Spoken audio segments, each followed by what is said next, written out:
ہو گئے.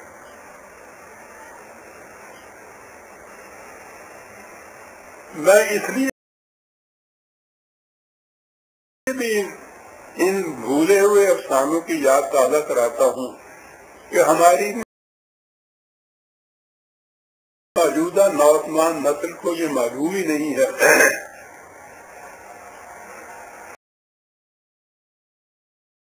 کہ جرأت ایمانی کا اثر کیا ہوا کرتا ہے.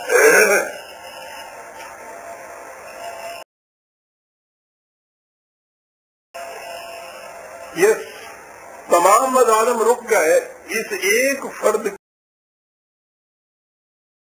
کے اس نعرہ مستانہ.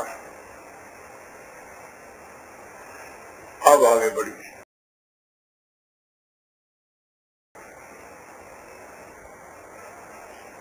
سر سید نے دیکھ لیا کہ یہ تو ساری نیگیٹو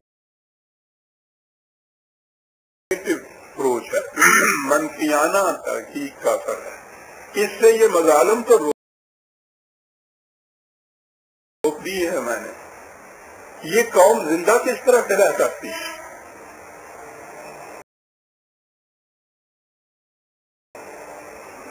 ہندو نے اس رات کو پا لیا تھا کہ انگریز نے اب یہاں حکومت کرنی ہے. اس نے یہ راز بھی پا لیا تھا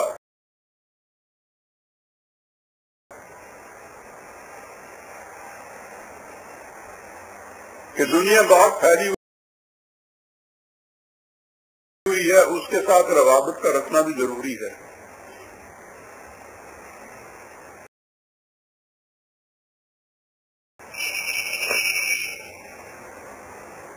اٹھارہ سو 57 کے بغاوت یا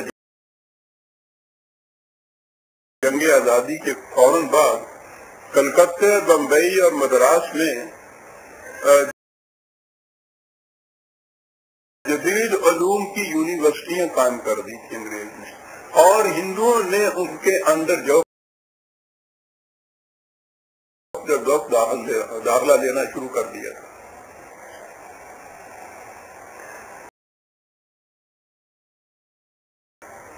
سر سید کی نگاہیں دور راستے سے بھانپ رہی تھی کہ یہ کیا ہونے والا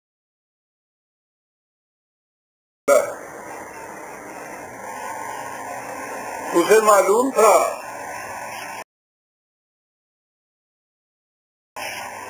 کہ یہاں کے ایوانات حکومت میں دخل اندازی کی ایک ہی شکل ہے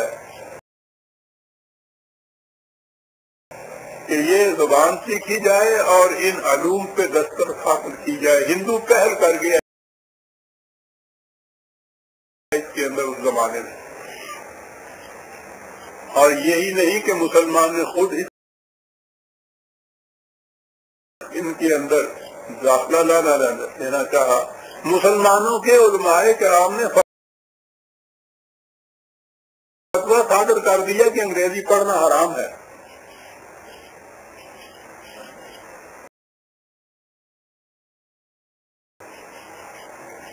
سوچیے، میں آگے چل کے عرض کروں گا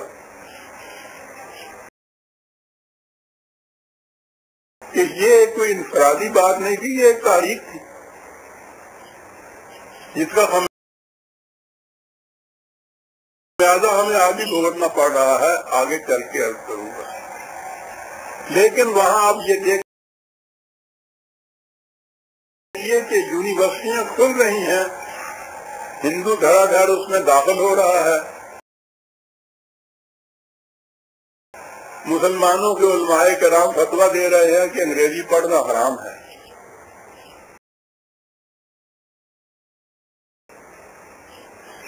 ان حالات میں یہ شخص کیا کرے؟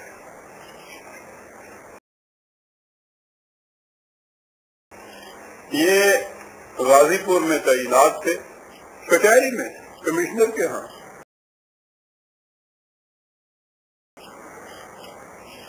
وہیں انہوں نے ایک نئے انداز،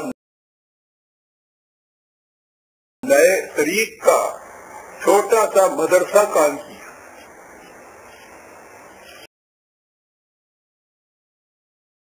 مکاتب مساجد میں اور ان کے دارالعلوم وغیرہ تو خیر بات کی بات ہے، یہ تو تھے پہلے، نئے انداز کا ایک مدرسہ قائم کیا اور وہاں ایک سائنٹیفک سوسائٹی کی بنیاد رکھی۔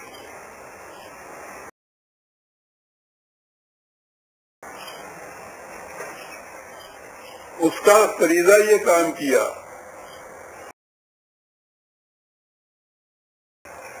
کہ علوم جدیدہ کی جو کتابیں انگریزی میں ہوں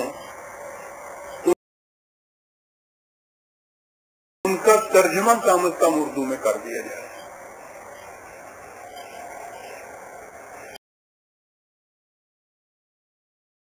یہاں ایک چیز بطور لطیفہ کے سامنے آتی ہے،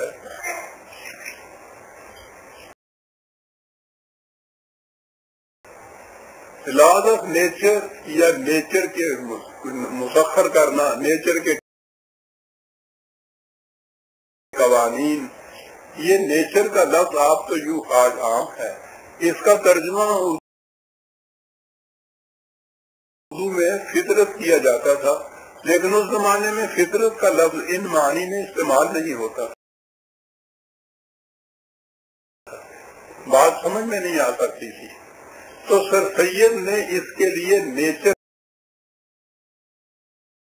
کا لفظ ہی رہنے دیا کہ بات سمجھائی جا سکتی تھی کہ اس سے مقصد کیا ہے۔ خارجی کائنات کے اندر جو قوتیں کار فرما ہیں ان کے لیے یہ لفظ تھا، یہ نیچر، تو وہ اپنے مقالات میں، اپنی تحریروں میں نیچر کا لفظ استعمال کرتے تھے۔ ہمارے مفتیان اعظام نے جو فتوے ان کے خلاف صادر کرنے تھے اس میں یہ بھی کہا کہ یہ شخص نیچری ہے،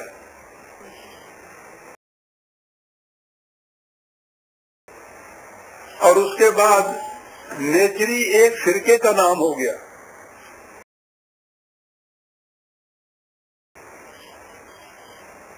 آپ حیران ہوں گے اپنی اس تاریخ کو دیکھ کر، جہاں یہ فرقے تھے نا کہ یہ اہل حدیث، یہ بریلوی، یہ دیوبندی، یہ بعد میں جو بنے آن کے،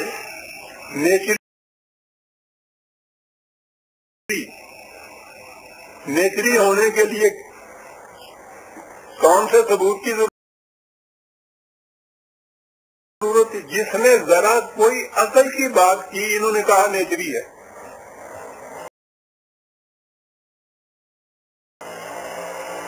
سارے ملک کے اندر ایک فرقے کی حیثیت سے نیچری مشہور ہو، اور اس فرقے کا بانی سر سید، اس لیے کہ یہ نیچر کا لفظ استعمال کرتا ہے۔